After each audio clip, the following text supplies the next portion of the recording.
తాకట్లో ఉన్న మీ బంగారాన్ని విడిపించి ఆ రోజు ఆన్లైన్ రేటుకి కొంటాం. Sharma gold company.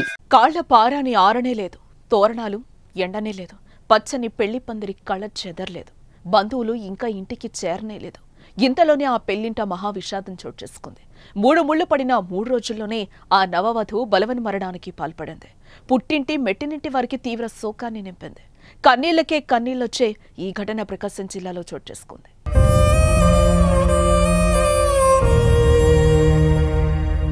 ప్రతి ఆడపిల్ల పెళ్లి గురించి ఎన్నో కలలు కంటుంది. 3 ముళ్లు వేసి చిటికెన వేలు పట్టుకుని తనను అత్తారింటికి తీసుకెళ్లే వరుడు జీవితాంతం ఆ చెయ్యిని వదలకూడదని కోరుకుంటుంది. కానీ పెళ్లైన 2 రోజులకే ఆ వధువు ఈ లోకాన్నే వదిలి వెళ్లిపోయింది. ఖమ్మం మండలం దేవన్నగరం గ్రామానికి చెందిన బి లింగయ్య, సువార్తమ్మ కుమార్తె సుష్మితకు పెద్దారవేడు మండలం సిద్ధినాయుడుపల్లి గ్రామానికి చెందిన వెంకటేశ్వర్లతో ఈ నెల 16న పెళ్లి జరిగింది. పెళ్లి కుమారుడి గ్రామంలోనే ఘనంగా వివాహం చేశారు. బంధుమిత్రులంతా తరలొచ్చి కొత్త జంటను మనసారా ఆశీర్వదించారు. నిండు నూరేళ్లు సుఖంగా జీవించమని పెద్దలు దీవించారు. కానీ పెళ్లైన 3వ రోజే ఘోరం జరిగిపోయింది.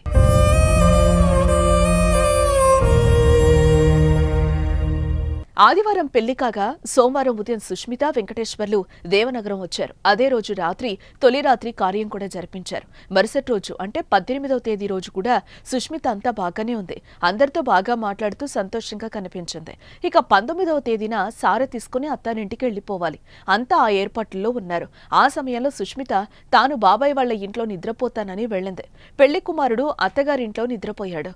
మధ్యాహ్నం 1 గంట సమయంలో సుష్మితను భోజనానికి పిలిచేందుకు ఆ అన్నయ్య వెళ్లగా ఫ్యాన్ కు ఉరి వేసుకుని కనిపించింది. కిందకి దించి చూసేసరికి అప్పటికే చనిపోవడంతో రోదనలు మిన్నంటాయి.